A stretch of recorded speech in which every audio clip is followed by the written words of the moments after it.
श्री हरि बोल। राजा रामचंद्र भगवान की, श्री राधा कृष्ण भगवान की। हरि ओम।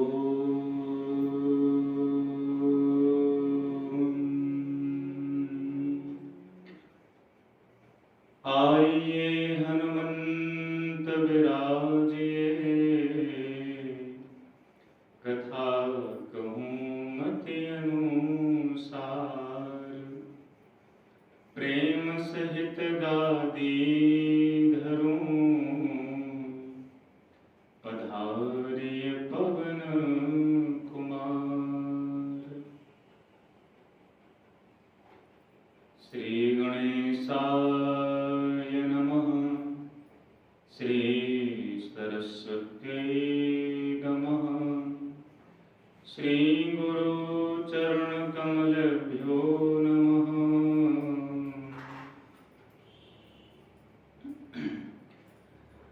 ध्येयं सदा परिभवग्नमभीष्टदोहम्, तीर्थास्पदं शिवविरञ्चनुतं शरण्यं। भृत्यार्थिहं प्रणतपालभवाब्धिपोतं, वन्दे महापुरुष ते चरणारविन्दम्। बंसी विभूषित करानवनीरदाभात्, पीताम्बरादरुणविन्दबफलाधरोष्ठात्, पूर्णेन्दुसुन्दरमुखादरविन्दनेत्रात्, कृष्णात् परं किमपि तत्त्वमहं न जाने। कृष्णत्वदीयपदपङ्कजपञ्जरान्ते, अद्यैय मे विशतो मानसराजहंसः। प्राणप्रयाणसमये कफवातपित्तैः, कण्ठावरोधनविधौ स्मरणं कुतस्ते। नारायणं नमस्कृत्य नरं चैव नरोत्तमं, देवीं सरस्वतीं व्यासं ततो जयमुदीरयेत्। सीतानाथसमारम्भां श्रीरामानन्दाय मध्यमाम्, अस्मदाचार्यपर्यन्तां वन्दे गुरुपरम्पराम्। गौराङ्गं रसमयं नित्यं, रसाचार्यं रसोत्सुकं, श्रीरामहर्षणदेवाख्यं सद्गुरुं प्रणमाम्यहम्। जय जय श्री राधारमण, जय जय नवल किशोर, जय गोपीचित चोर प्रभु, जय जय माखन चोर। बोले वृंदावन बिहारी लाल की, श्रीमद् भागवत महापुराण की, दक्षिणेश्वर महादेव की, सीतारामचंद्र भगवान की, राधा कृष्ण भगवान की, अपने सद्गुरुदेव भगवान की, संत समाज की, आज के आनंद की। शास्त्रीय मर्यादा जो है उसका पालन करते हुए हम सभी लोग 2 मिनट भगवान के नाम का कीर्तन करें बड़े प्रेम से। उसके बाद जैसी भगवान की कृपा होगी तो कथा में अपनी मति और गति के अनुसार हम प्रवेश करेंगे। सभी लोग ताली बजाते हुए भगवान के नाम का कीर्तन करेंगे। राधे गोविंदा भजो राधे गोविंदा,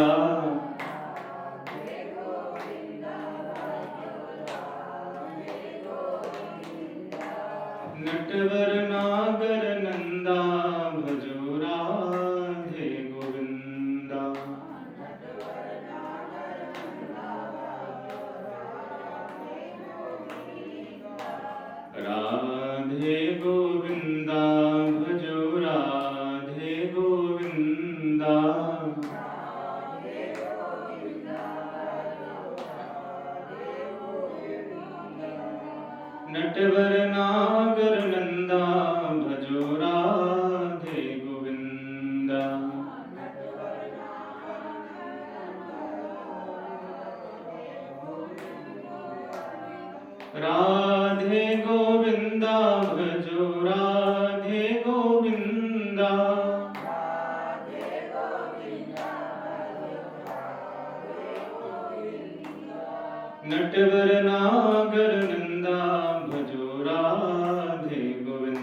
गोविंद।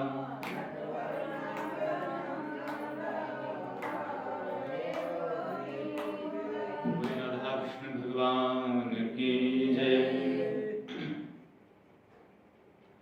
परम मंगल में अकारण करुणा वर्ण वाले भक्तवान साकल्पत्रु तड़ित विरंदित पीतांबरधारी श्री बालकृष्ण लाल की वांग्मयी प्रतिमूर्ति शब्दमयी प्रतिमूर्ति श्रीमद् भागवत महापुराण। सुबह के सत्र में हम लोग सुन रहे थे कि आत्मदेव को ब्राह्मण ने फल दिया। महाराज ये चलते कहा, उन्होंने ब्राह्मण ने कहा कि तुम्हारे 7 जन्म तक पुत्र नहीं है। बोले महाराज हम तो पुत्र के ही चाह में आए थे जंगल में मरने के लिए, और हम तो एक जन्म की पीड़ा लेकर के दुखी थे, आपने 7 जन्म की सुना दी। ब्राह्मण ने कहा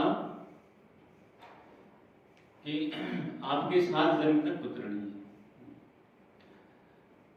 सप्त जन्मावधि तो पुत्रो नहीं वचन नहीं वचन।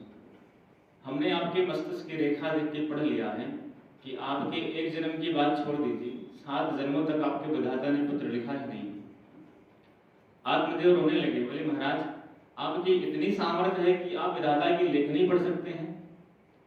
तो जो व्यक्ति विधाता की लेखनी पढ़ सकता है, एक जन्म कोई व्यक्ति आज का भविष्य देखने लग जाए कि आज के 10 दिन बाद आपको ये चीज होगा, तो आपने उसके हाथ पांव सब जोड़ डालता है कि सरकार आप तो भविष्य देखने वाले हो गए, और आपने इस जन्म की तो बात छोड़ दीजिए, 7 जन्मों का देख लिया कि मैं 7 जन्म तक पुत्र नहीं है, मतलब आप सिद्ध महात्मा।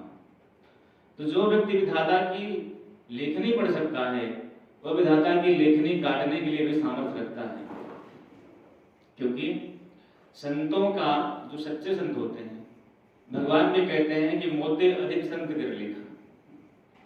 हमसे अधिक जो मेरे महात्मा हैं, जो संत हैं, उनकी वाणी सत्य मानी जाती है, वो सच्चे हैं। इसलिए ब्राह्मण कहता है कि महाराज अब आपसे हमें सिर्फ इतना करना है कि अगर आप 7 जन्मों का देख सकते हैं तो आप हमें पुत्र भी दे सकते हैं। महात्मा बोले भाई मैं पुत्र तुम्हें कहाँ दे दूंगा, मेरे हाथ में पुत्र थोड़ी है। बोले नहीं महाराज कुछ भी करो पर बेटा दो। आत्मदेव इतना पुत्र के लिए तड़पने लगा कि बोले महाराज अगर नहीं देंगे तो आपके चरणों में सर भटकूंगा और अभी मर जाऊंगा और आपको ब्रह्म हत्या लगेगी। महात्मा जी बोले कछो लेना ना देना, मगन रहना, अच्छे भले अपने रास्ते में जा रहे थे, हमने इसको रोता देखा, हमें लगा कि भगवान के लिए रो रहा है, फालतू में इसको हमने रोक लिया, खामा खा ब्रह्म हत्या बोल ली। ब्राह्मण बोले अच्छा ऐसा है, रो मत और मरो भी मत, क्योंकि आत्महत्या महापाप है, आत्महत्या नहीं करना चाहिए। इसलिए उन्होंने कहा कि ये मैं तुमको फल दे रहा हूं और इस फल को तुम अपनी पत्नी को खिला देना, निश्चित ही तुमको एक निर्मल पुत्र होगा। बोले महाराज पक्का होगा? बोले पक्का होगा। बोले इदम भक्ष्य पत्न्या त्वं तेन इदम भक्ष्य पत्न्या त्वं तथा पुत्रो तेन निर्मलः। अगर इस फल को आपकी पत्नी ने खा लिया तो आपके निर्मल पुत्र की उत्पत्ति होगी, सुंदर बालक होगा।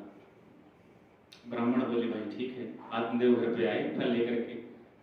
बोले संत बड़े कृपालु होते हैं, संत की बड़ी कृपा होती है, खूब नाचते हुए आए कि 9 महीने बाद हमारे भी पुत्र होगा, हम भी खूब खुशी मनाएंगे। आए, पत्नी तो थी नहीं घर में, घर के अंदर कुछ काम कर रही थी। जैसे घर में प्रवेश किए तो बाहर से चिल्लाते हुए अरे सुनती हो, अरे सुनती हो। महाराज इतने जोर से चिल्लाए आत्मदेव की वो दौड़ती हुई आई कि क्या हो गया। बोले क्या हुआ महाराज? बोले देखो तुम्हारे लिए मैं क्या लेके आया हूँ। बोले क्या लाए हो? बोले देखो एक संत का दिया हुआ दिव्य प्रसाद है, ये फल है। पत्नी बोली महाराज हमने क्या फल नहीं खाया कभी जिंदगी में, जो आप फल खिला रहे हो हमें लगा चिल्ला तो ऐसे 9 लिखा हार लेके आए हो, इतने जोर से चिल्लाए हमारे लिए, हमने फल बहुत खाया है। बोले अरे देवी ये ऐसा वैसा फल नहीं है। बोले फिर? बोली संत का दिया हुआ दिव्य प्रसाद है, इसको खाओगे तो पुत्र हो जाएगा। बोले अच्छा महाराज ऐसी बात है? बोले हाँ। बोले ठीक है फिर तो मैं नहा धोके पवित्र होके तब खाऊंगी भगवान को भोग लगा के। ब्राह्मण बोले हाँ हाँ ठीक है तभी खाना। उसको दे दिया। अच्छा वो लेकर के गई, अब नहा धोकर के फल तो खा नहीं रही है, लेके बैठी हुई है। ये भगवान खाऊं कि ना खाऊं, पता नहीं किस महात्मा से जादू टोना करा के लेके आए हैं मेरे ऊपर कि बस में हो जाए, पता लगे मैं खा लूँ और कहीं कुछ उल्टा सीधा हो जाए तो मैं तो मर जाऊंगी महाराज, मेरे तो प्राण चले जाएंगे। अच्छा फल लेके सोच ही रही थी कि उसकी पड़ोसन आ गई और बोली क्या, अरे बहन धुंधली बैठे बैठे क्या सोच रही है?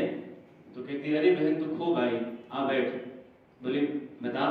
तो उसने सारा वृत्तांत बता दिया कि मेरे पतिदेव फल लेकर के आए, महात्मा ने दिया है, मुझे बता तू खाना चाहिए नहीं खाना चाहिए? अरे तो वो बोली क्या बोलते हैं, उसकी पड़ोसन बोली क्यों नहीं खाना चाहिए, बिल्कुल खाना चाहिए, महात्मा का दिया हुआ सिद्ध प्रसाद है, बैठे बैठाए तेरे घर पे भगवान का प्रसाद मिल गया महात्मा का, इससे सुंदर क्या हो सकता है, तू खा ले फल। तो बोली माँ खा तो लूँ पर सोच रही हूँ यदि मैंने फल खा लिया और मैं गर्भवती हो गई, तो सुना है जो गर्भवती महिलाएं हैं ज़्यादा दौड़ भाग नहीं कर सकती हैं। तो पड़ोसन बोली हाँ सुना तो सही है, लेकिन तुझे कहाँ ओलंपिक में भाग लेना है, गोल्ड मेडल लेके आना है तुझको, तो आराम से फल खा के रहे और घर के कामकाज की जिम्मेदारी है तो अपनी नंद को बुला ले ससुराल से, क्योंकि वैसे भी जब भाभी क्या बोलते हैं उनके पुत्र या पुत्री होती है तो नंद लोग तो आती है सेवा करने के लिए, जब आती हैं तो जितना बन के उतना उनसे खूब काम करवाओ और अंत में बधाई के नाम पर जितना बन सके उतना दे के विदा करो। धुंधली बोली अरे बहन मेरी नंद तो बड़ी चोटी है, अगर उसको मैं लेके आऊँ तो मेरा घर साफ कर जाएगी। तो बोली फिर? बोले मैं नंद को नहीं बुलाऊंगी। बोले ठीक है नंद को नहीं बुलाऊंगी तो कोई बात नहीं, जैसे हो वैसे करना, पर फल तो खा दो। कहती बहन खा तो लूँ, पर मैंने सुना है कि सुखदेव जी महाराज माँ के घर में 12 वर्ष तक रहे थे। बोली हाँ सुना तो मैंने भी है।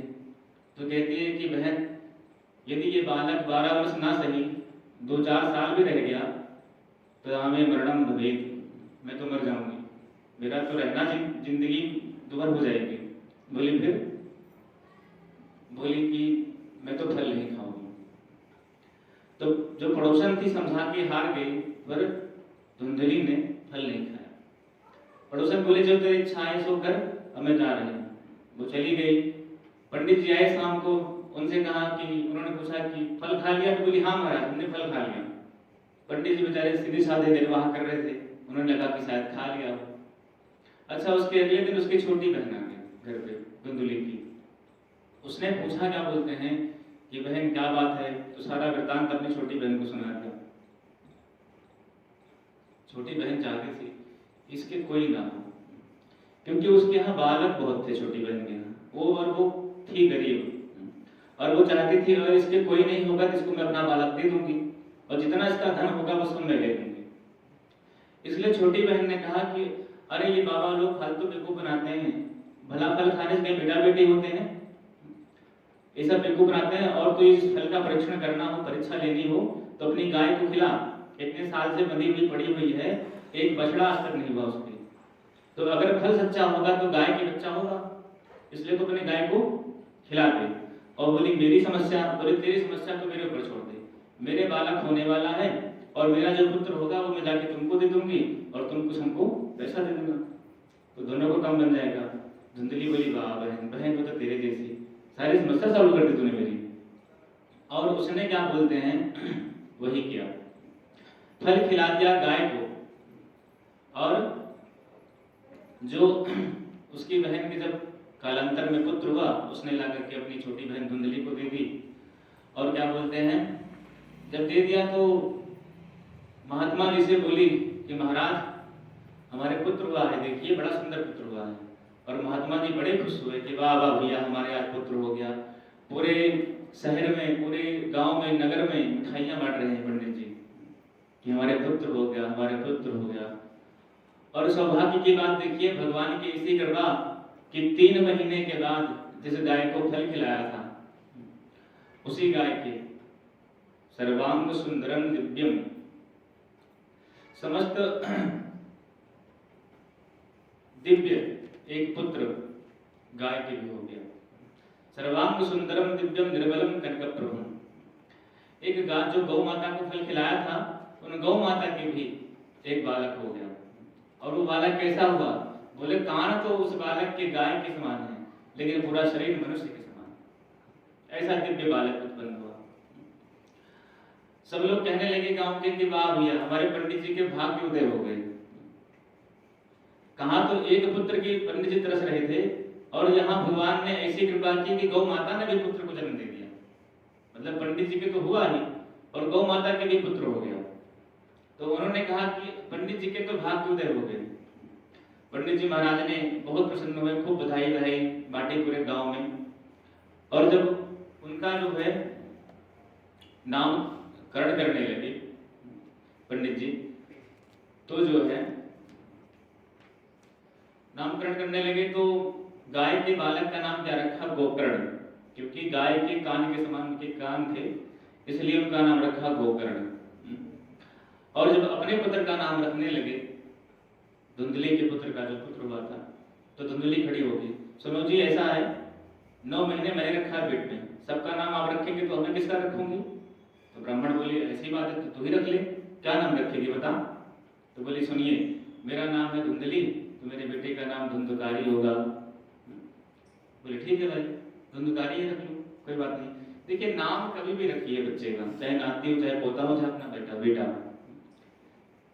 नाम सार गर्भित होना चाहिए, नाम का एक अर्थ होना चाहिए। आजकल लोग नाम बड़े अजीब से रखते हैं जिसका कोई अर्थ ही नहीं होता। हो सके तो भगवान की कृपा से भगवान के ऊपर नाम होना चाहिए, क्योंकि जब हम अपने बालक का नामकरण करते हैं, खासकर भगवान के नाम पर होगा, राम होगा, कृष्ण होगा, नारायण, गोविंद, गोपाल, महेश, शिव, शंभु इत्यादि जो नाम हैं, यदि भगवान के नाम के ऊपर अपने बालकों का हम नाम रखेंगे तो जितनी बार भगवान का नाम अपने बालक को ही पुकारेंगे उतनी बार हमारे मुख से भगवान का नाम क्या होगा? उच्चरित होगा, उच्चारण भगवान के नाम का होगा उतनी बार। तो ठाकुर जी के नाम पर बालकों का नाम रखना चाहिए। देखिए अजामी आप जानते होंगे, कथा सुनी होगी, कितना बड़ा पापी था तो ब्राह्मण ही पर बहुत बड़ा पापी था, लेकिन एक संत के कहने से अपने बच्चे का नाम रखा क्या? नारायण। और उन महात्मा जी की कृपा से जब उसका अंतिम समय आया तो उसने अपने पुत्र को पुकारा नारायण करके, और ऐसा हुआ कि उस नारायण वाले बच्चे में, छोटे बच्चे में इतनी आसक्ति हो गई अजामिल की कि कहीं से भी आए तो उसी को पुकारे, बेटा नारायण इधर आओ, बेटा नारायण चलो भोजन करें, बेटा नारायण चलो मार्केट घूम के आते हैं। तो हर जगह नारायण को ही पुकारे। और जब अंतिम क्षण आया उसका और यम के दूत उसको लेने के लिए आए तो देख करके बड़ी आर्त पीड़ा से पुकार उठा अपने पुत्र को, छोटे से बालक नारायण को, कि दूरे क्रीडन का सक्तम पुत्रम नारायणाभयम लावितेन सुरोडोचई आजुहाव कुलेन्द्रिय। दूर खेलते हुए अपने पुत्र को पुकारा, बेटा नारायण रक्षा करो, बेटा नारायण बचाओ। तो नारायण का नाम लिया तो बेटा तो नहीं आया, लेकिन भगवान के पार्षद उसको बचाने आ गए। कहने का तात्पर्य कि अपने बच्चों का नाम भगवान के नाम पर रखें, तो जितनी बार उस बालक को पुकारेगा उतनी बार भगवान का नाम तो निकलेगा। देखिए भगवान की माया बड़ी विचित्र है, ये सुख से हमारे जिह्वा से भगवान का नाम निकलने नहीं देती है। ये हम बड़े सुकून से प्रेम से भगवान का नाम ले लें बड़ा कठिन है। तो कम से कम बच्चों के नाम पर भगवान का नाम रखेंगे, जितनी बार अपने बालक को पुकारेंगे उतनी बार तो भगवान का नाम निकलेगा। एक बार वेदव्यास जी से किसी ने पूछा कि महाराज दुनिया का आश्चर्य क्या है, सबसे बड़ा आश्चर्य दुनिया का क्या है? तो किसी ने कहा कि आगरे का ताजमहल है, किसी ने कहा कि कुछ और है, किसी ने कहा हमारे विवाह होते हैं ये आश्चर्य है, किसी ने कहा हमारे बच्चे होते हैं ये आश्चर्य है। तो व्यास जी ने कहा कि नहीं नहीं, दुनिया का आश्चर्य ये नहीं है। बोले फिर क्या है महाराज? तो कहते हैं दुनिया का आश्चर्य एक वस्तु है। बोले क्या? तो बड़ी सुंदर बात वेदव्यास जी कह रहे हैं कि सुलभम भगवन नाम, सुलभम भगवन नाम, जिह्वा चव समर्थनी, तथापि नरकम यान्ति, किमाश्चर्यमतःपरम्। भगवान का नाम बड़ा सुलभ है। बोलो जय सिया राम। तो आपने कहा महाराज कैसे बोले? बोले क्यों? बोले पहले 250 रुपये तोला मिलता था और अब हो गया 1000 रुपये तोला भगवान का नाम। बताओ भगवान के नाम लेने में पैसा लगता है? क्यों भाई? नहीं लगता ना। तो बोले सुलभम भगवान नाम, भगवान का नाम कैसा है, बड़ा सुलभ है। तो किसी ने कहा महाराज सुलभ तो है पर उस नाम को लेने की व्यवस्था नहीं है। बोले कैसे नहीं है? बोले जिह्वा च समर्थनी, भगवान का नाम मिलता है फ्री में, सुलभ है, लेकिन उस नाम को लेने वाली जो जिह्वा है वो हमारे बस में है कि नहीं है? जीव जो है हमारे बस में है कि नहीं? दिन भर चाल विचार बदलाते रहते हैं, इनकी बुराई उनकी बुराई ऐसी वैसी, लेकिन अगर उसी क्षण में भगवान के नाम का स्मरण किया जाए तो वो जिह्वा तुम्हारे बस में ही है। तो कहा सुलभम भगवन नाम जिह्वा च समर्थनी, लेकिन तथापि नरकम जानते किमाश्चर्य मतपरम। कहते हैं भगवान का नाम मिलता है फ्री में और उस नाम को लेने वाली जो जिह्वा है वो हमारे वश में है, लेकिन फिर भी हम जपते नहीं हैं और जन्म लेकर बार बार नरक में गिरते हैं। इससे बड़ा संसार का कोई आश्चर्य नहीं है। कौन है भैया? मैं है ना, हमारे ख्याल से तो नहीं ना। तो ये सबसे बड़ा आश्चर्य है। तो वही कह रहे हैं कि धुंधली ने क्या रखा नाम? धुंधकारी। मैं कह रहा था बात भगवान के नाम पे रखा जाए बच्चों का नाम, तो धुंधकारी रखा। कालांतर में दोनों भाई विख्यात हुए, एक कुख्यात हुआ दूसरा विख्यात हुआ। गोकर्ण पंडितो ज्ञानी धुंधकारी महाखला। गोकर्ण जी महाराज महापंडित हुए, महाज्ञानी हुए, ब्रह्म ज्ञानी हुए, और जो धुंधकारी था महाखल हुआ। चलते हुए बच्चों को उठा के कुएं में डाल दिए, खेलते बच्चों को, चोरी करे, डकैती करे, शराब पिए, वैश्यावृत्ति करे, जितना धन पंडित जी ने कमाया था सारे धन को उसने नष्ट कर दिया। तो दोनों जब इस प्रकार से प्रसिद्ध हुए तो एक तो पंडित हुआ, दूसरा महाखल हुआ, महापापी, नंबर 1 का पापी। संसार का कोई ऐसा पाप नहीं जो धुंधकारी ना करता, सारे पाप करता था। पंडित जी बड़े दुखी हो गए, महाराज क्या बताएं, ऐसा पुत्र हमने सोचा नहीं था। अच्छा, पंडित जी सोच रहे हैं कि अब कहाँ जाएं, क्या करें कि जीवन से मुक्ति मिल जाए। इस बालक की जो पीड़ा है, जैसे मान लीजिए आपके घर कोई छोटा सा बालक हो और रोज उसकी शिकायत आपके घर पे आए, रोज शिकायत आए, तो आप भी तंग हो जाएंगे ना, भगवान कहाँ से पैदा हो गया ये, मेरे घर में ऐसा कोई था ही नहीं, ये पता नहीं दुष्ट कहाँ से पैदा हो गया। तो वही हाल हो गया इनका, आत्मदेव जी का। इतने परेशान हो गए, इतने परेशान हो गए कि सोच लिए कि जंगल में जाके आत्महत्या कर लेंगे। अच्छा, पहले भी मरने गए थे, काहे के लिए गए थे? कि बेटा नहीं है, इसलिए गए थे ना मरने, और अब फिर मरने जा रहे हैं वन में। क्यों जा रहे हैं? कि बेटा है। यही स्थिति हम लोगों की हो जाती है। जिस चीज में हम सुख को देखते हैं वही चीज हमारे दुख का कारण बन जाती है। हमें लगता है कि हमारे पुत्र होगा, पुत्री होगी, नाती होंगे, पोते होंगे, उनसे हम बहुत सुखी होंगे, लेकिन जब वही हमारा कहना नहीं मानते, हमारे अनुसार नहीं चलते हैं, तो हम दुखी होते हैं कि भगवान क्या हमने कर दिया, ऐसा कौन सा पाप किया जो ऐसी औलाद पैदा हो गई। ठीक है, तो वही आज कह रहे हैं गोकर्ण जी के पिताजी आत्मदेव कह रहे हैं, कुतिष्ठामि गच्छामि को मे दुःखं गतोहेत प्राणास्तजामि दुःखेन हा कष्ट मम संस्थितम। कहाँ जाऊं, क्या करूं, किसके पास जाऊं, इतना दुख हो रहा है कि मन कर रहा है कि मर जाऊं जाके। फिर गोकर्ण जी ने अपने पिताजी की स्थिति समझ ली, मन की स्थिति कि बहुत दुखी हैं, और दुखी किससे हैं? हमारे बड़े भैया जो धुंधकारी हैं उनसे दुखी हैं। तो उन्होंने उनको बुला करके समझाया, गोकर्ण जी ने क्या समझाया? कहते हैं पिताजी, आपको इस संसार में सुखी कौन दिखाई पड़ता है? जो आपको लगता हो सबसे ज्यादा सुखी हो, आप उसका नाम बताइए। न चेन्द्रस्य सुखम किंचित न सुखम चक्रवर्तिनः। कहते हैं ना तो इंद्र सुखी है महाराज, और ना ही चक्रवर्ती सम्राट सुखी है। तो आत्मदेव जी कहते हैं फिर बेटा कौन सुखी है? कोई तो सुखी होगा दुनिया में, ऐसा तो नहीं भगवान ने दुनिया बनाई सब दुखी ही दुखी है, सुखी तो कोई होगा। तो आत्मदेव जी कहते हैं हाँ पिताजी सुखी है। बोले कौन सुखी है? तो कहते हैं सुखमस्ति विरक्तस्य मुनिरेकांत जीविनः। कहते जो एकांत में बैठ करके विरक्त महात्मा भगवान का भजन कर रहे हैं वही सुखी है, बाकी सब दुखी हैं। नानक जी कहते हैं कि नानक दुखिया सब संसारा, नानक दुखिया सब संसारा, सोई सुखिया जाके नाम आधारा। संसार में सब दुखी हैं, लेकिन सुखी कौन है बोले जिसको नाम का आधार है, जिसको भगवान की कथा का आधार है। कि सब कबीरा सब जग निर्धना, धनवंता नहीं कोई, धनवंता सोई जानिए जाके राम नाम धन होए। सब दुखी हैं, लेकिन जिसके पास राम जी के नाम का धन है वही सुखी है, वही सबसे बड़ा धनवान है। और जिस धन को हम अपना धन समझते हैं, ये परिवार, ये घर संपत्ति, ये वास्तव में हमारा धन है ही नहीं। जैसे मान लीजिए कोई व्यक्ति कमाता है पैसा ना, तो कहते थोड़ा थोड़ा सेव करते रहो, बुढ़ापे में काम आएगा। वैसे ये जो नाम है, भगवान का नाम रूपी धन है, इसको भी एक एक माला करके जोड़ते रहो, बनाते रहो भजन का।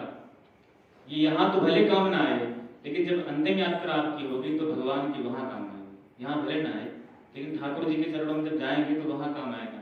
वहाँ आपके यहाँ कितना कमाया ये नहीं पूछेंगे, ये पूछेंगे कि आपने नाम कितना कमाया। तो आप दिखा सकते हैं, महाराज देखिए हमने इतना नाम कमाया भगवान के नाम का। तो नाम जो धन है वही सबसे बड़ा धन है। इसलिए वही कह रहे हैं गोकुल जी महाराज के पिताजी, जो भगवान के नाम का स्मरण कर रहा है वही सुखी है।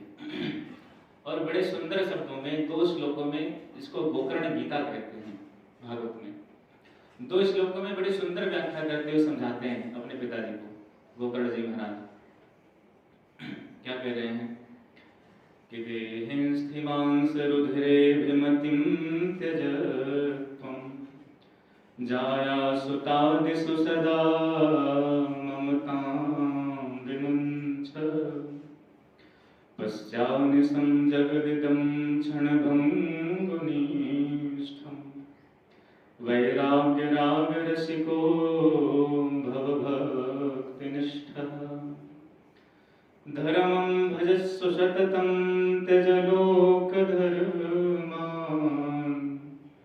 सेवस्य साधु पुरुषां जहि कामतृष्णाम्, अन्यस्य दोषगुणचिन्तनमाशु मुक्त्वा, सेवा कथारसमवो नितरां पिबत्वम्।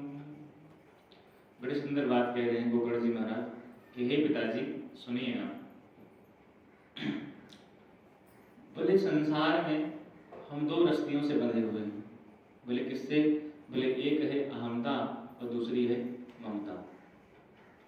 अहमता और ममता से ही हम बंधे हुए हैं। मैं और मोर तोरते माया, यही माया का स्वरूप है। देह स्थिमांस रुधिरे विमतिं त्यजत्वं। देह और गेह में जो ममता है, इसी में हर व्यक्ति बढ़ा हुआ है, हर व्यक्ति इसी में झगड़ा हुआ है। और इस देह पर यदि आप विचार करेंगे तो शरीर में क्या है? देखिए ऊपर से व्यक्ति कुछ भी बना हो, कोई व्यक्ति गोरा है, कोई काला है, कोई जवान है, कोई बुजुर्ग है। जो जवान हैं, जो बुजुर्ग हैं, एक दिन वही स्थिति जवान की होगी। तो सब कोई की स्थिति कैसी है? एक बराबर ही है। यदि देह के ऊपर विचार करेंगे तो देह से वैराग्य हो जाएगा, क्योंकि शरीर में क्या है? शरीर के लिए अंदरूनी आप स्थिति देखेंगे तो शरीर बना कैसे है? बोले हड्डी से, मांस से, खून से, रक्त से, नसों से, यही सब गंदगी भरी है शरीर में। तो उन्होंने कहा कि पिताजी शरीर की जो गंदगी है, अगर उस पर आप विचार करेंगे तो शरीर से वैराग्य हो जाएगा। देहेन स्थिमांस रुधिरे अभिमतिं त्यजत्वं। इस शरीर में जो ममता हो गई है आपकी, इस ममत्व को छोड़ दीजिए, क्योंकि शरीर आपके साथ जाने वाला नहीं है। आपका जो भजन होगा, आपका जो भगवान का नाम होगा, जो कमाई होगी, वही आपके साथ जाएगी। ये शरीर के जो संबंधी हैं, शरीर के जो नाते हैं, ये आपके यहीं छूट जाएंगे। ये तो आपके साथ कितना भी प्रयास कर लेंगे तब भी जाने वाले नहीं हैं। कितना भी खास व्यक्ति हो, वैसे भी हम मिलते हैं जब किसी व्यक्ति से तो क्या कहते हैं? अरे महाराज आप तुम्हें प्राणों से ज्यादा प्रिय हैं, प्राणों से ज्यादा प्रिय हैं। अच्छा ये बात सुन के भगवान की बड़ी कृपा है कि प्राण नाराज नहीं होते हैं कि जब प्राणों से ज्यादा प्रिय मिल गए हैं तो रखो इनको, हम जा रहे हैं। लेकिन प्राण तब भी रहते हैं। तो प्राणों से ज्यादा प्रिय तब तक है जब तक प्राण है, प्राण गए तो कितने भी प्रिय रहे सब निकल जाता है व्यक्ति का। क्योंकि शरीर, देखिए भगवान राम ने जो है बाली को मारा, ठीक है, भगवान राम ने बाली को मारा तो जो उसकी पत्नी थी आकर के रोने लगी और भगवान राम ने उसको एक चौपाई में ज्ञान दे दिया। बोले कहे के लिए रो रही है? बोले पति के लिए। बोले पति, ये पड़े तो है पति? बोले ये नहीं पति। बोले तो इसके अंदर था वो चला गया, अब तो ये उठ ही नहीं रहा है, तो मृत्यु हो गया है। बोले देवी यदि आत्मा के लिए रो रही हो तो आत्मा अजर अमर होती है, आत्मा मरती नहीं है, आत्मा सदैव एक रहती है। तो छोटी सी बात में भगवान ने उसको ज्ञान दे दिया तारा को। तो उसी प्रकार से कह रहे हैं गोकर्ण जी महाराज की आत्मा अमर है, स्नेह और गेह के नाते को आप छोड़िए, कब तक इसमें लगे रहेंगे? जितना आपका कर्तव्य है। अच्छा, विडंबना यह है कि व्यक्ति अपने कर्तव्यों का निर्वाह पूर्ण करने के बाद में भी उसी संसार में लगा रहता है, उसकी मुक्ति नहीं होती, उससे उसकी माया छूटती ही नहीं है। उसको लगता है कि महाराज अभी देखिए हमारे बहू के साथ, मतलब बेटे की शादी होगी, बहू आ गई, सब हो गया, फिर कहते हैं कि अब भजन करो बैठ के। फिर कहते हैं भजन कैसे करें? सोच रहे हैं कि पर नाती का मुंह देख लें तब और भजन करेंगे बैठ के। अच्छा नाती हो गया, ठीक है, तो अब कहते हैं बाबा अब तो भजन करो, अब तो नाती हो गया। महाराज क्या करें, एक बार बाबा बुला दे प्यार से, बस मजा आ जाए, तब भजन करेंगे बैठ के। एक बार बाबा सुन ले इसके मुंह से, बस बाबा सुन लिया, अभी तो बोलना शुरू किया है महाराज, अब क्या भजन करें? सोच रहे हैं एक बार इसका एडमिशन करवा दें स्कूल में, जाने लगे, फिर भजन करेंगे बैठ के। करना है, हमें पता है जिंदगी जाने वाला कुछ नहीं, सब मिथ्या है, संसार झूठा है, ब्रह्म भगवान सत्य है। जानता सब है लेकिन करता नहीं है, मानता है जानता है पर उसको अपने जीवन में उतार नहीं पाता है, उसको कर नहीं पाता है। हाँ, तो वही कह रहे हैं गोकर्ण जी महाराज के पिताजी, देहन स्थिमान सर्वधरे अभिमतिम तजत्तो, शरीर में और देह और गेह में जो ममता आपकी है उस ममता को आप छोड़ दीजिए, क्योंकि ये ममत्व ही इंसान के अंतिम क्षण में, प्राण जब निकलने का समय आता है तब यही ममता व्यक्ति को बांध लेती है भगवान से मिलने में। देखिए जब अंतिम क्षण आता है ना तो भगवान भी लेने आते हैं जीव को और भगवान की माया भी लेने आती है। उस समय व्यक्ति की जो इंद्रियां हैं, जो बुद्धि है, हमने यदि अपने जीवन भर भगवान का भजन किया, भगवान के चरणों का स्मरण किया है तो ठाकुर जी में दिखाई पड़ेंगे, माया दिखाई नहीं पड़ेगी। लेकिन यदि हमने संसार में पूरे जीवन केवल और केवल संसार का ही भजन किया है, भगवान का नहीं किया, तो अंतिम क्षण में संसार ही में दिखाई पड़ेगा, भगवान दिखाई नहीं पड़ेंगे। तो कह रहे हैं कि पिताजी देह और गेह की ममता को छोड़िए। और क्या कह रहे हैं, जाया सुता सुसदा ममताम दिवंश, घर परिवार की ममता जो है उसको छोड़ दीजिए। पश्चादिदं जगदिदं क्षण भंगुरिष्ठम्, संसार जो है क्षण भंगुर है, इस संसार को आप सत्य मान के बैठेंगे तो आपका ही घाटा है, आपका ही नुकसान है। ये परिवर्तनशील संसार है। संसार का अर्थ क्या हुआ? संसरतीर संसारा, जो प्रतिपल सरक रहा है। देखिए यहाँ हमारी उम्र के लोग बहुत कम का कोई नहीं है, सब लोग लगभग 50 के ऊपर वाले ही हैं। आज के 10 साल पहले आपकी स्थिति, आपका शरीर कैसा रहा होगा और आज के 10 साल बाद आप कैसे लग रहे हैं आप जानते हो। वैसे ही आज के 10 साल बाद आपकी स्थिति कैसी होगी वो आप जान सकते हैं। और ये भी तो उसी प्रकार से कह रहे हैं कि संसार जो है क्षण भंगुर है, परिवर्तनशील है, ये बदल रहा है, प्रतिपल प्रति क्षण सरक रहा है।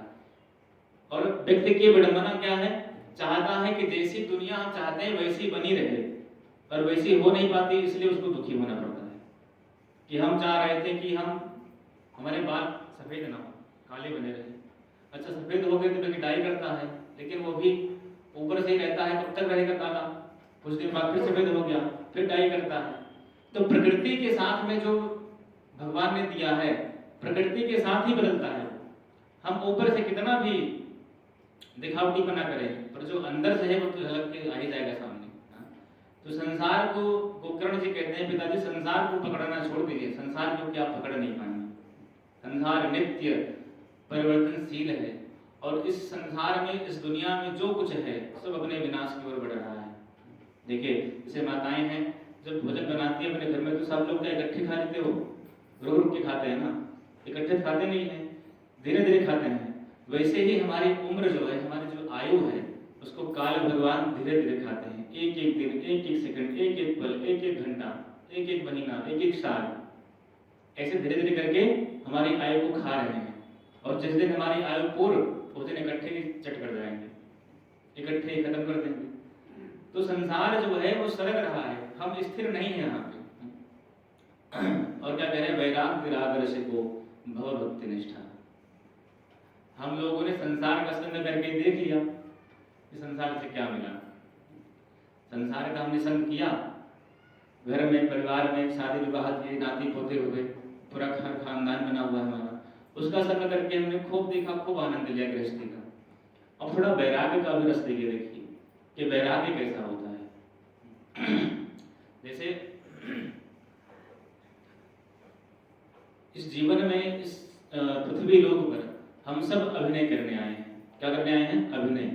अभिनय समझ रहे हैं ना? अभिनय मतलब एक्टिंग जिसको बोलते हैं। जैसे हीरो हीरोइन जो है पिक्चर में जो एक्टिंग करते हैं, वैसे ही हम संसार में एक्टिंग करने आए हैं, क्योंकि ये क्रीड़ा मंच है भगवान का, दुनिया। भगवान भी यहाँ पर लीला करने आते हैं और हम मनुष्य भी लीला करने आए हैं। तो हम सभी लोग यहाँ पर क्या करने आए हैं? वो लीला करने आए हैं। और भगवान ने सबको अपना अपना रोल दिया है। किसी को माँ बनाया है, किसी को बेटी बनाया है, किसी को बेटा बनाया है, किसी को पुत्र, किसी को पुत्री, किसी को बुआ फूफा, मामा मामी, बहुत सारे संबंध हैं समाज में। सारे संबंधों को हम बहुत कुछ बने, नहीं बने। अरे भाई, हम तो एक के हैं, अलग 10 तो है नहीं। इसी एक शरीर के नाम माँ भी है, पिता भी है, बेटा भी है, बेटी भी है, फूफा भी है, फूफी भी है, सब हैं। तो किसके? ये सारे नाम अलग अलग तो नहीं है, एक ही इंसान के हैं। कैसे हैं? संबंधों के अनुसार सबके नाम बदल गए। तो कह रहे हम माता बने, पिता बने, भाई बने, बंधु बने, सब कुछ बने। तो कहा पिताजी, अभी तक आप सब कुछ बने, बहरूपिया बन के, संबंधों को आपने निभाया, अब थोड़ा भगवान का भक्त बन के देखिए। सब कुछ तो बन गए, अब बचा क्या बनने के लिए? अब भगवान का भक्त बनिए, वैराग्य के रसिक बनिए। संसार का रस तो देख लिया कैसा होता है, अब थोड़ा भगवान के भजन का भी रस लेके देखिए, भगवान का भजन कैसा होता है। क्योंकि भजन ही भगवान तक पहुंचा सकता है, संसार भगवान तक नहीं पहुंचा सकता। अब कहेंगे महाराज, संसार से आप कह रहे हैं वैराग्य ले लीजिए, पर संसार को अपना लगता है, संसार सत्य लगता है। संसार सत्य इसलिए लगता है क्योंकि संसार सत्य जो लगता है वो भगवान से प्रकट हुआ है। और सत्य से जो वस्तु प्रकट हुई है, जैसे आपके कोई बेटा बेटी होते हैं तो आदमी कहता है, हे भैया, जो लड़का है उसका नाक जो है अपने पापा करा गया है। क्यों गया है? अपने पिताजी की तरह आंख गई है। क्यों गया है? क्योंकि उन्हीं की संतान है। उसी तरह से संसार जो है भगवान से उत्पन्न हुआ है। तो भगवान से जो चीज उत्पन्न हुई है वो सत्य ही लगती है, लेकिन वास्तव में क्या है? सत्य नहीं है। वैसे ही कह रहे हैं कि पिताजी, ये दुनिया जो है ये सब मिथ्या है, ब्रह्म सत्यम जगन मिथ्या। आपने संसार का संग किया, सब कुछ बन के देख लिए, कुछ मिला नहीं। अब थोड़ा वैराग्य के रसिक बनिए, थोड़ा भगवान के भजन करके देखिए क्या मिलता है, भगवान के भक्त बन के देखिए। क्योंकि जितने अभिनय हमने किए जीवन में, उन समस्त अभिनयों से सबसे श्रेष्ठ अभिनय भगवान का भक्त बनने का है। एक बार भक्त बन के देखें। आप कहेंगे महाराज, भक्ति तो होती ही नहीं है असली, तो नकली भक्ति करो। असली नहीं कर सकते, नकली ही करो। भगवान ने भागवत में बड़ी सुंदर बात की। भगवान ने, सुखदेव जी कहते हैं परीक्षित से, ये परीक्षित, भक्ति करने की बात आती है तो निष्काम भक्ति करनी चाहिए। जो निष्कामता आदि जीवन में हो सबसे सुंदर है।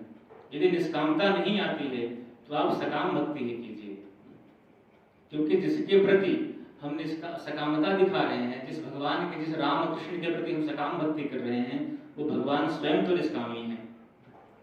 और जब वो स्वयं निष्कामी है तो हमारी सकामता भी एक दिन निष्कामता में परिवर्तित हो जाएगी। इसलिए भक्ति जरूरी है करना। तो वही आज गोकर्ण जी कह रहे हैं कि पिताजी, वैराग्य के रसिक बन के देखिए, बहु भक्ति निष्ठ, भक्ति से निष्ठ होकर के वैराग्य के रसिक बन के भगवान की भक्ति कीजिए। और क्या कह रहे हैं? धर्मम भजस्व सततम त्यज लोक धर्मान। हमने लौकिक धर्म खूब निभाया, जितना निभा सकते थे खूब निभाया। अब क्या करना है? बोले अब धर्मम भजस्व सततम, अब सत धर्म का पालन करना है। तो बोले महाराज, सत धर्म क्या है? बोले लौकिक धर्म को निभाते हुए अपने सत्य वाले जो धर्म है उसका पालन करना है। तो कैसे करना है? किसी ने कहा महाराज आप घर से कथा सुनने के लिए चले, रास्ते में कोई मिल गया, अरे बाबा राम राम, जय सिया राम भैया, और कैसे हैं, ठीक हैं? हाँ ठीक है, और सब बढ़िया बढ़िया है, हाल चाल ले लिया। अब इतने ही ना बिजी हो जाए उससे कथा ही छूट जाए। 1 घंटे कथा होती है उसमें भी अब हाल चाल लेने में इतने बिजी हो गए, कथा खत्म हो गई, आए पता लगा प्रसाद साथ बैठ गया, महाराज जी बैठे कमरे में, कथा पूर्ण हो गई। तो जिस काम के लिए हम निकले हैं, भगवान ने हमें किस लिए भेजा है? तो उन्होंने कहा, भगवान ने कहा कि हमारे भगवान के भजन के लिए हमको भेजा गया, भगवान की प्राप्ति के लिए भेजा गया है। तो प्राप्ति किस लिए कैसे करनी है? लौकिक कर्तव्यों को निभाते हुए भगवान की प्राप्ति करनी है। तो अपने लौकिक कर्तव्य जो जगत के हैं, शादी विवाह हुआ है, बाल बच्चे हैं, तो उनकी भी सेवा करनी है, उनको भी पालना पोषना है। लेकिन उनके साथ साथ यही ना कर दें कि केवल उन्हीं के लिए जीवन निछावर कर दें कि सारा जीवन तुम्हारे लिए ही है, परिवार के लिए ही है। जैसे कहा ना कि भोजन करना जरूरी है, किसके लिए? शरीर के लिए। पर शरीर के लिए ही तो भोजन नहीं है। शरीर तो भगवान की भक्ति के लिए है, भगवान के भजन के लिए है। उसी प्रकार कह रहे हैं धर्मम भजस्व सततम, सत्य धर्म का पालन कीजिए और जो लौकिक धर्म है उनका त्याग कर दीजिए, क्योंकि आपके जितने दायित्व हैं वो सब पूरे कर चुके हैं और आप सत्य धर्म का पालन कीजिए। इसलिए कहा धर्मम भजस्व सततम त्यजोक धर्मान, लौकिक धर्म का त्याग कर दीजिए और सेवस्य साधु पुरुषाम जहि काम। सुंदर बात कह रहे हैं, साधु पुरुषों का सेवन कीजिए। जो संत हैं भगवान के, जो महात्मा हैं, उनका आप सेवन कीजिए, उनके चरणों में बैठ के भगवान की कथाओं को सुनिए। किसी ने कहा महाराज आजकल तो साधु पर भरोसा होता ही नहीं है, कौन साधु कब धोखेबाज निकल जाए पता नहीं है। तो भरोसा कैसे करें कौन साधु सच्चा कौन साधु नकली है? तो कहते हैं महाराज, देखिए एक महात्मा ने बड़ी सुंदर भाव दिया, बोले संग का मतलब क्या होता है? सेव साधु पुरुषाम। साथ और संग दो अलग अलग चीजें हैं। हम आप साथ बैठ के कथा सुन रहे हैं, ये क्या हो गया? साथ हो गया। संग किसका हो गया? जैसे मान लीजिए कोई यहाँ बैठा हो कथा सुनने के लिए, लेकिन मन उसका घर में हो, तो शरीर से भले वो यहाँ है लेकिन मन कहाँ है? घर में है। तो संग तो उसका घर से है पर शरीर से कहाँ है? कथा मंडप में है। तो संग यदि रखना है तो मन से रखिए साधु का। यदि हम रामचरितमानस का पाठ कर रहे हैं तो उस समय गोस्वामी तुलसीदास जी का संग कर रहे हैं, क्योंकि गोस्वामी जी ने जो लिखा है उसी को हम पढ़ रहे हैं, उन्हीं के चिंतनों को हम पढ़ रहे हैं, तो गोस्वामी जी का संग हो रहा है। यदि भागवत जी का पाठ कर रहे हैं तो वेद व्यास जी का सत्संग प्राप्त हो रहा है। इसी प्रकार कह रहे हैं कि साधु बुरा नहीं होता है, हमारी दृष्टि बुरी होती है। हमारी नजर में जैसा हम चश्मा लगाते हैं वैसा ही दिखाई पड़ता है। जैसे एक बार क्या हुआ, एक गांव के व्यक्ति का घोड़ा था, तो उसको हरा चारा खाने की आदत थी। सूखा यदि घास डाल दें तो खाता नहीं था, और अभी महीना जेठ का आ रहा है, इसमें सूखी घास मिलेगी नहीं, हरी घास मिलेगी नहीं, सारी घास सूखी हो जाएगी, तो वो खाए ही ना महाराज। गर्मी मौसम आ गया, अब वो जो व्यक्ति था, घोड़े का जो मालिक था, वो घास डाले और वो खाए ही ना, तो बड़ा परेशान हो गया। एक महात्मा निकले उधर से, बोले बच्चा क्या बात है? बोले महाराज क्या बताएं, बड़े परेशान है। बोले क्यों, क्या हुआ? तो ये जो घोड़ा है खाता ही नहीं है, सूखी घास खाता नहीं है, हरी घास कहाँ से लेके आए? तो बोले बस इतनी बड़ी समस्या है क्या? बोले हाँ। बोले रुको बताते हैं। उन्होंने क्या किया कि हरा हरा शीशा बना करके उसके लिए बनवाया चश्मा घोड़े के लिए, और उसकी आंख पे लगा दिया। बोले अब डालो घास, अब खाएगा। तो चश्मा लग गया हरा हरा उसकी आंख पे, तो जो सूखी घास है वो भी हरी दिखाई पड़ रही है। तो बड़े प्रेम से बड़े चाव से खा रहा है घोड़ा। उसी प्रकार से कह रहे हैं जैसे स्थिति घोड़े की है ना, वही स्थिति हमारी रहती है। कभी कभार जैसा हम चश्मा लगाते हैं वैसा दृश्य दिखाई पड़ता है। तो दृश्य जब हमें सही देखना है तो चश्मा भी सही होना चाहिए। साधुओं में दोष नहीं है, संतों में दोष नहीं है, दोष हमारी नजरों में, हमारी दृष्टि में दोष है। और फिर मान लीजिए किसी में दोष है ही तो हम बुराई क्यों करें? क्योंकि बुराई करेंगे, यदि मान लीजिए मुझ में बुराई है, आपने चर्चा की तो मेरी बुराई तो आप में भी आ गई। तो वही चीज कह रहे हैं कि चर्चा किसी की मत कीजिए। कह रहे हैं कि सेवश्य साधु पुरुषाम और जहि काम तृष्णा। काम तृष्णा जो मन में बसी हुई है आपके, संसार की, समाज की, सब छोड़ दीजिए और साधुओं का संग कीजिए। क्योंकि जब हम संसारियों का संग करते हैं तो संसार हमारी बुद्धि में चिपक जाता है। एक कहावत है ना कि जैसी संगत वैसी रंगत। संग से ही सारी चीजें आती हैं। यदि संतों का संग करेंगे, भक्तों का संग करेंगे तो हमारे जीवन में भगवान की भक्ति आएगी, अच्छे अच्छे गुण सीखेंगे। यदि शराबी कबाबी का संग करेंगे तो वैसे हमारी बुद्धि, हमारा नेचर हो जाएगा। इसलिए कह रहे हैं कि पिताजी आप संग कीजिए साधुओं का। और क्या कह रहे हैं, अन्य दोष गुण चिंतन मासमुक्ता, दूसरे इंसान के दोष और गुण को देखना बंद कर दीजिए कि फला व्यक्ति बड़ा बुरा है, उसके अंदर ये दोष है, फला व्यक्ति बड़ा अच्छा है, उसके अंदर ये सद्गुण है। क्योंकि गुण और दोष को देखना सबसे बड़ा दुर्गुण है। जब उद्धव जी ने भगवान श्री कृष्ण से पूछा कि प्रभु सबसे बड़ा गुण क्या है, सबसे बड़ा दोष क्या है, तो भगवान ने बड़ी सुंदर बात कही। भगवान ने कहा उद्धव सबसे बड़ा गुण दुर्गुण यही है, दूसरे को दोषों को देखना, इससे बड़ा कोई दुर्गुण नहीं है। और सबसे बड़ा गुण क्या है, बोले किसी में कोई दोष देखना ही नहीं, ये सबसे बड़ा सद्गुण है। उमादि राम चरण रत विगत काम मद क्रोध, निज प्रभु में देखें जगत तो कैसन करे विरोध। जब सब में आपको भगवत स्मृति हो जाएगी, भगवान दिखाई पड़ेंगे, तो आपको कहीं कोई बैरी दिखाई नहीं पड़ेगा, किसी में आपको दुश्मन दिखे ही ना, सब में आपको भगवत स्मृति हो, सब भगवान है, सब ठाकुर जी। तो ये कह रहे हैं कि पिताजी दोष और गुण को देखना बंद कर दीजिए और सेवा कथा रसम हो नितराम जगत्तुम, और भगवान की कथा का श्रवण कीजिए और भगवान की सेवा कीजिए। इससे आपका यह लोक तो सधेगा ही और परलोक भी सध जाएगा। आत्मदेव भगवान गोकर्ण के उपदेश को सुन के गंगा जी के तट पर निकल गए और श्रीमद् भागवत के 10वें स्कंद का पाठ करते हुए अंत में सद्गति प्राप्त कर ली। और गोकर्ण जी चले गए तीर्थ यात्रा के लिए। तो हुआ क्या, जब देखा कि पिताजी तो चले गए हरिद्वार और भैया जो हैं छोटे भैया गोकर्ण जी वो भी चले गए तीर्थ यात्रा पे, तो माता को पकड़ा धुंधुकारी ने, धुंधली को, कि बताओ बुढ़िया धन कहाँ है, पिताजी ने सारा धन तुझको दिया है। अब जो धुंधली है बड़ी परेशान हुई कि महाराज सारा धन हमारे पास कहाँ है, हमारे पास तो धन ही नहीं है। बोले नहीं तेरे पास ही धन है। एक दिन क्या हुआ कि रात में सब लोग सो रहे थे और जो धुंधली है बड़ी परेशान हुई, कब ये दुष्ट हमको मारेगा और मारेगा तो हमारी दुर्गति हो जाएगी। तो रात में अंधेरे में भागी और जाकर के जंगल में कुएं में गिर के मर गई। देखिए थोड़ा विचार करें तो आत्मदेव कौन है, धुंधली कौन है। देखिए जो पंडित जी हैं आत्मदेव कहाँ रहते थे, बोले तुंगभद्रा नदी के किनारे पंडित जी रहते थे। तुंगभद्रा कौन है, हमारा मानव देही ही तुंगभद्रा है। तुंग माने श्रेष्ठ, भद्र माने कल्याण, जिससे श्रेष्ठ कल्याण हो वही तुंगभद्रा है। और भगवान ने कृपा करके मानव देह हमको आपको दी है, इसी से हमारा श्रेष्ठ कल्याण हो सकता है, इसी से हम भगवान को प्राप्त कर सकते हैं।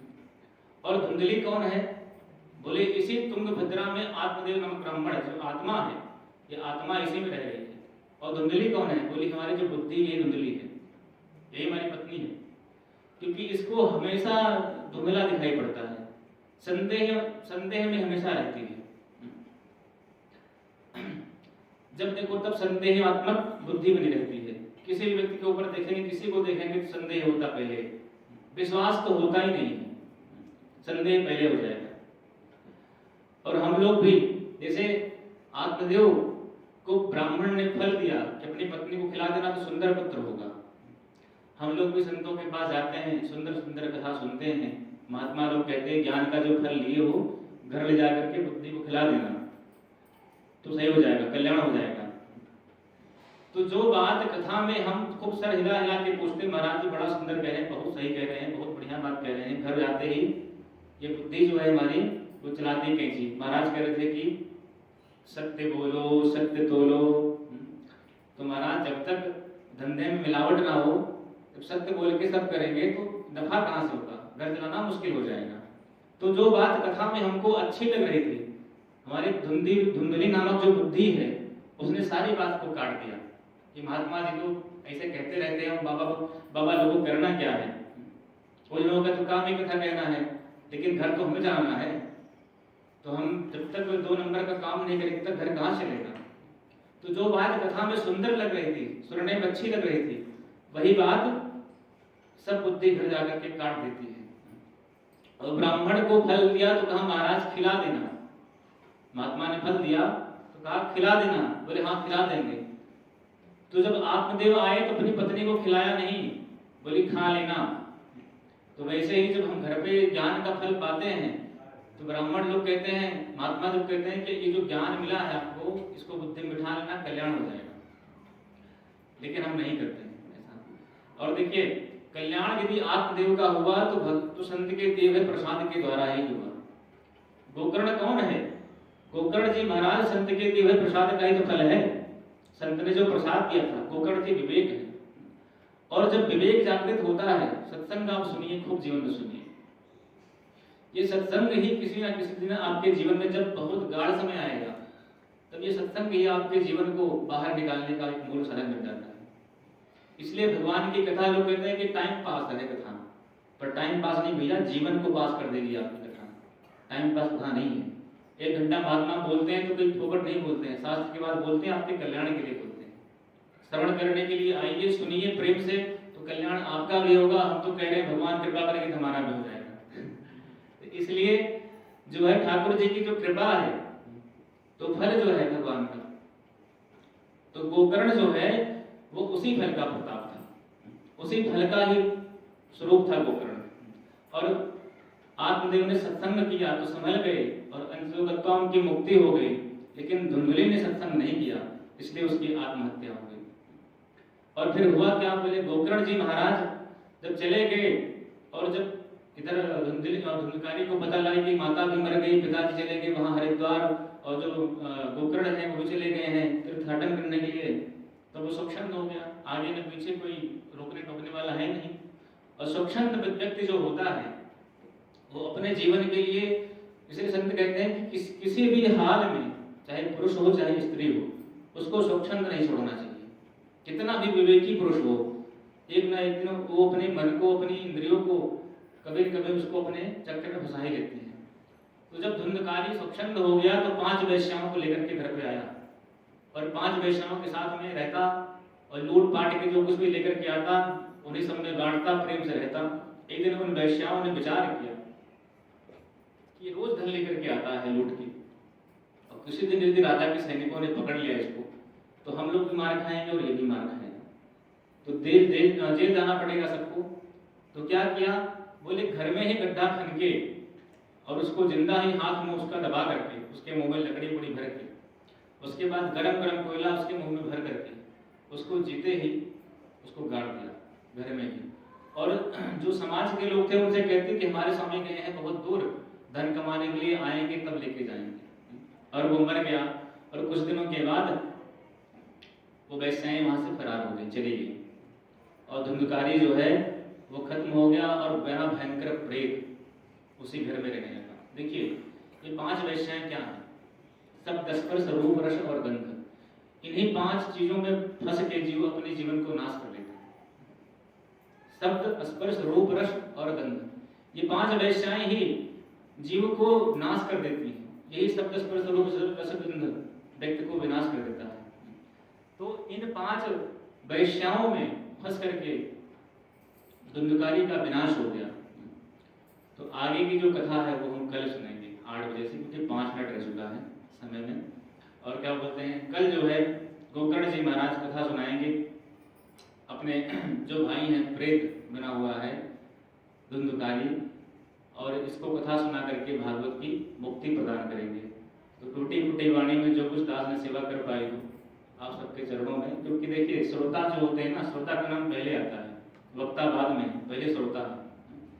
इसलिए गोस्वामी जी ने कहा श्रोता वक्ता ज्ञान में, पहले श्रोता का नंबर आया तब वक्ता का नंबर आया। तो वक्ता तो दूसरे नंबर पर है, श्रोता लोग पहले नंबर पे हैं। और भगवान की ऐसी कृपा है कि श्रोता जो है वो वक्ता को आशीर्वाद दे सकते हैं, वक्ता को आशीर्वाद दे सकते हैं कि लाला तुम खूब फलो बोलो, खूब भगवान की भक्ति करो, खूब भगवान का प्रचार करो, खूब प्रेम से भगवान के नाम का गुणगान करो। तो आप लोगों के, और कथा जो होती है वो व्यक्ति नहीं बोलता है, व्यास गद्दी पर बैठने के बाद में कथा तो भगवान ही बोलते हैं, क्योंकि जब तक दोनों के हृदय में भगवान ना आए तब तक कथा नहीं होती। जब तक श्रोताओं के हृदय में भगवान का प्रादुर्भाव ना हो, जब तक वक्ता के हृदय में भगवान का प्रादुर्भाव न हो तब तक कथा होना संभव नहीं है। इसलिए श्रोता वक्ता ज्ञान निधि कथा राम के गुण, जो कथा राम जी की गुण है वो तभी होती है जब श्रोता और वक्ता के हृदय में भगवान की कृपा प्रवाहित होती है।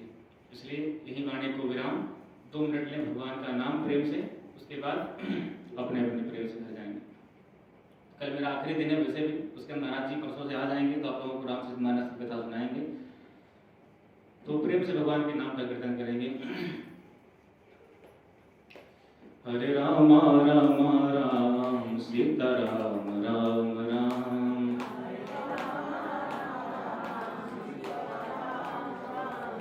हरे राम राम राम सीता राम राम राम,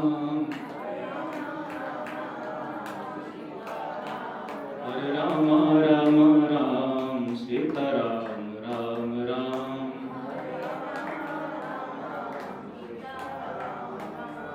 हरे राम राम राम सीता राम राम राम, हरे राम राम राम सीता राम राम राम,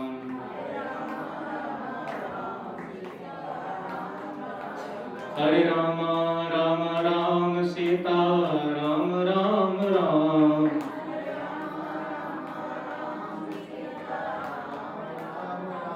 हरे राम राम राम सीता राम राम राम,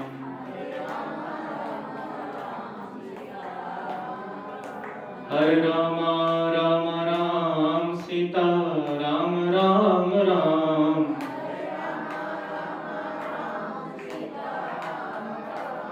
हरे राम राम राम सीता राम राम राम।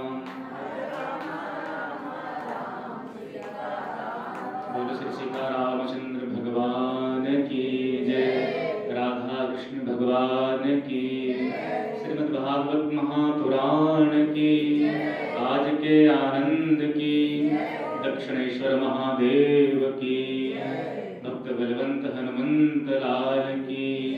सर्वे भवन्तु सुखिनः, सर्वे सन्तु निरामयाः, सर्वे भद्राणि पश्यन्तु मा कश्चित् दुःखभाग् भवेत्। ओम शांति शांति शांति। नमः पार्वती पतये, हर हर महादेव शंभो। जय श्री राम।